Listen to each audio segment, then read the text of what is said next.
for that event. It's going to be really funny the first day we open it and then we close it. Like, this town is going to go nuts. You spent $22 million and you're closing the street. But honestly, it works because in a normal business day, there's normal traffic. And then when you have a big festival, you close it. Closed streets work really well where pedestrians are more present than cars, and they sort of block them out anyway. That's why they're closing Broadway in New York, because there's so many people spilling onto the sidewalks. It doesn't really matter. Cars can't really get through quickly anyway. With the vision of what this is going to become, it looks like it's going to be a big draw for out-of-towners. Is there Wi-Fi for individuals who might be looking for Wi-Fi for the Fulton Mall? Not yet. So the existing mall actually has Wi-Fi in certain portions. Yeah. And the plan, it's kind of separate from the project, but there is still discussions about how we're going to reincorporate that in. And that's being handled by our information services department at the city. So they are looking at it and how to get, they're even looking at getting a vendor like Google or someone else to sponsor something like that. So we don't have a definite answer on that, but the plan is to incorporate it somehow. Do you want to give everyone an idea of what it's been like now that the project started? Yeah. So Piece of cake.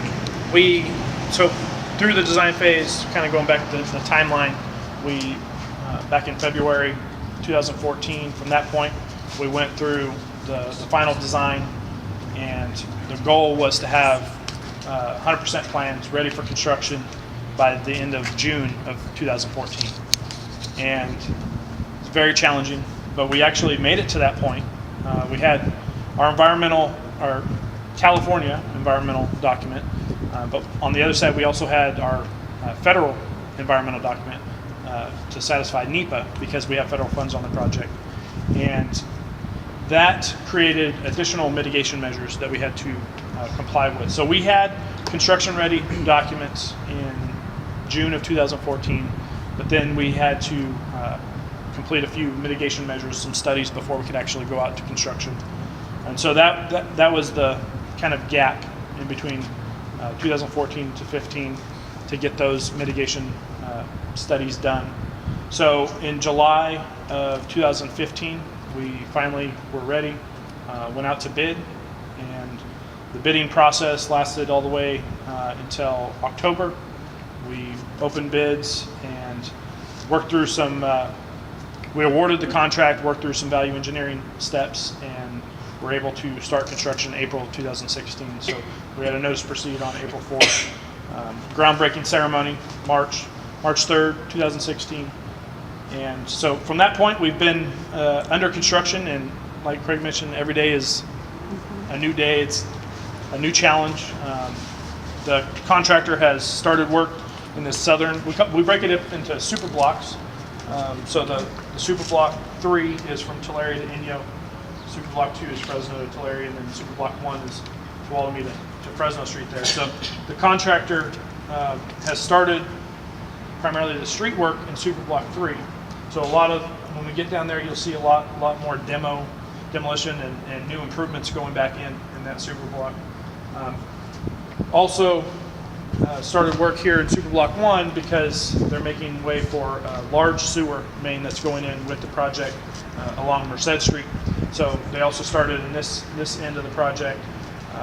The sewer was supposed to be one of the first steps in construction because it's very challenging, a lot of utilities crossings, and it's very deep sewer. So they wanted to get started on that just in case if there was any delays.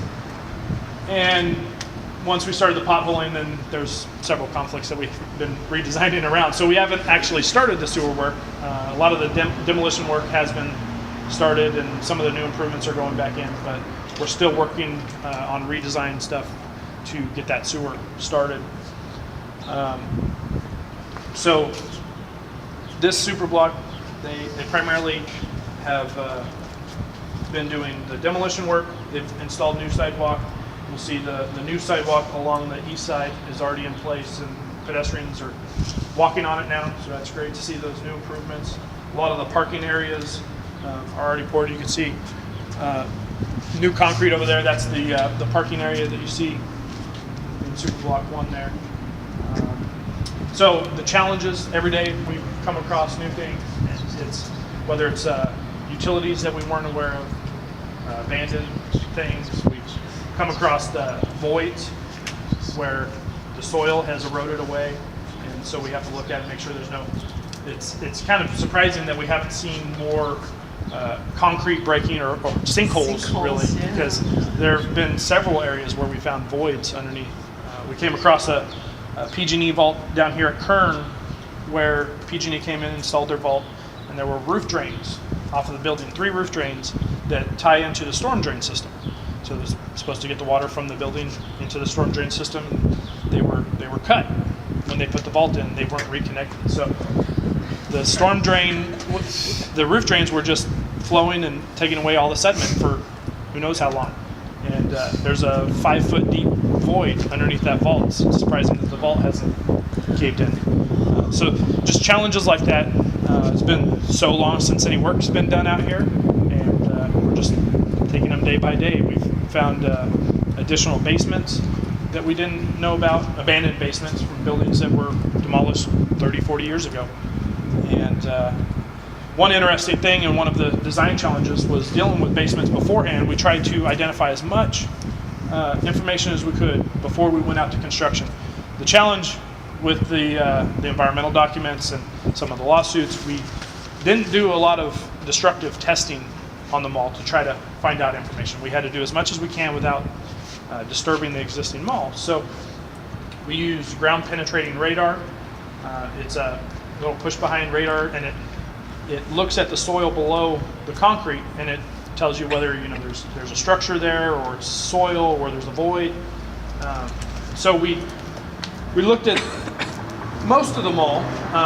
We didn't look at every square inch because it would have taken way too long. But we did a lot of research before. We identified the buildings that have basements that come out into the public right of way. So several of these old downtown buildings, this building has a basement that comes out under the sidewalk. That sidewalk around the Grand there is their basement. Their basement roof slab is the sidewalk. And that existed all throughout the mall. And when they put the mall in, they poured concrete over the top of the roof.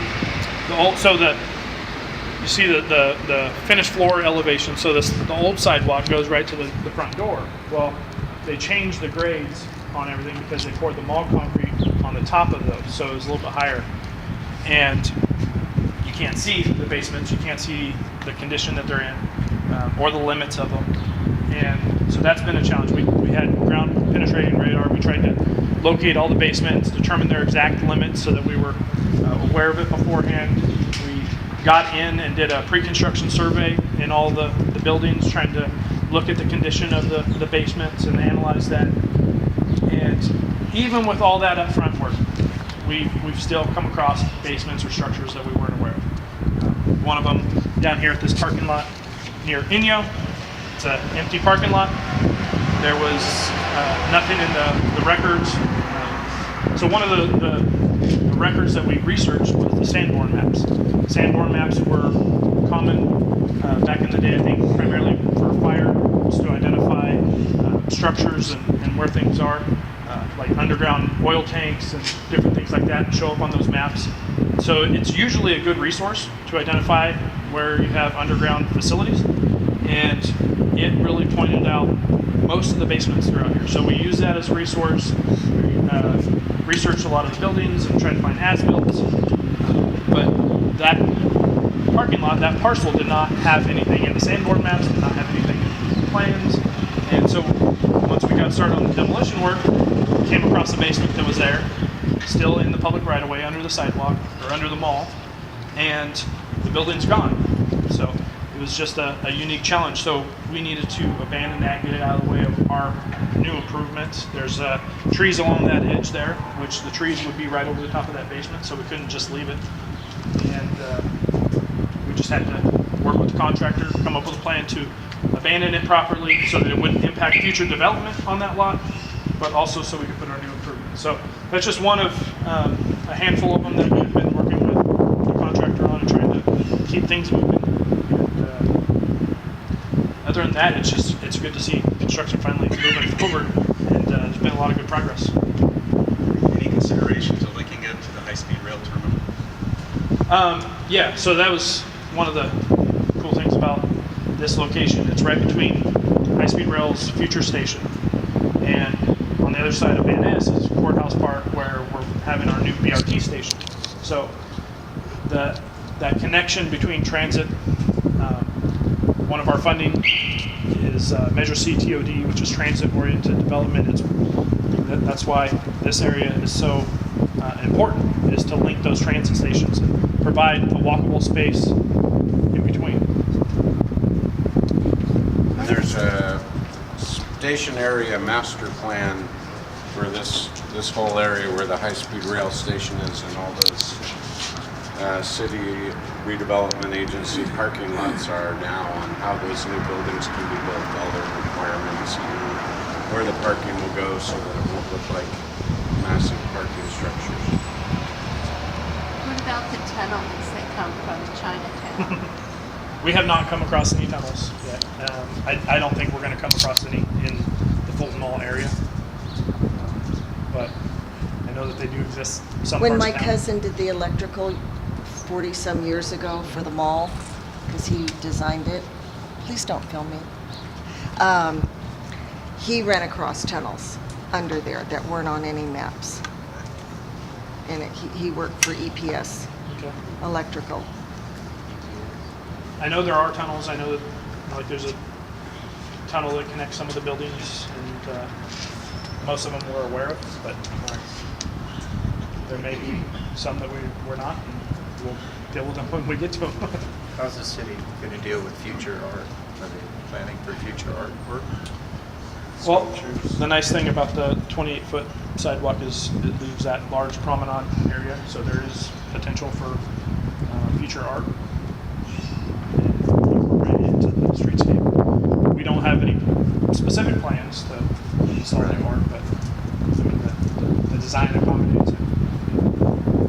I know there's plans for like Mariposa Plaza in the middle there to incorporate new art into that, so that's being looked at in a separate plan, but it's not actually all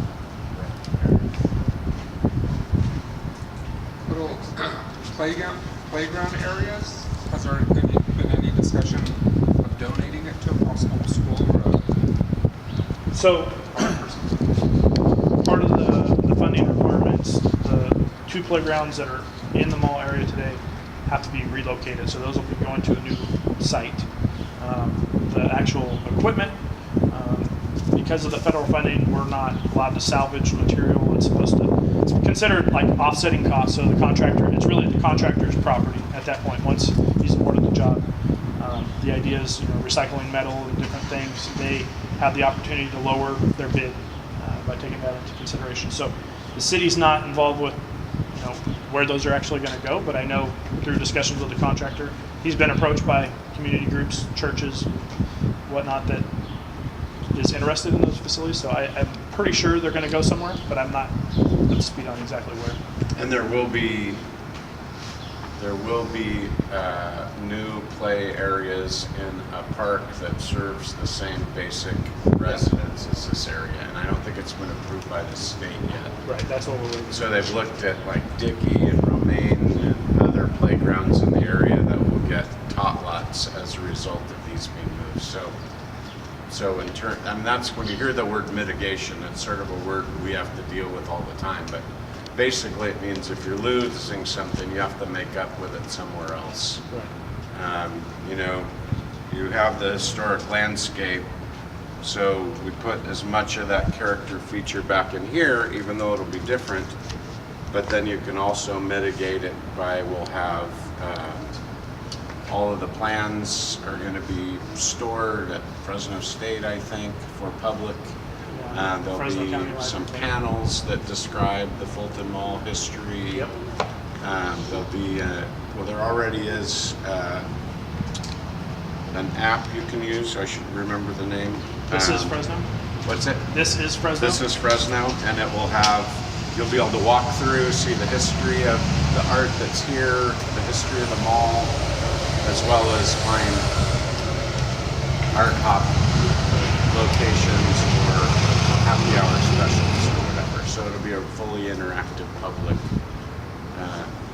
description of what's going on in our downtown. It's already live. Yeah, it is. And it has a lot of great information.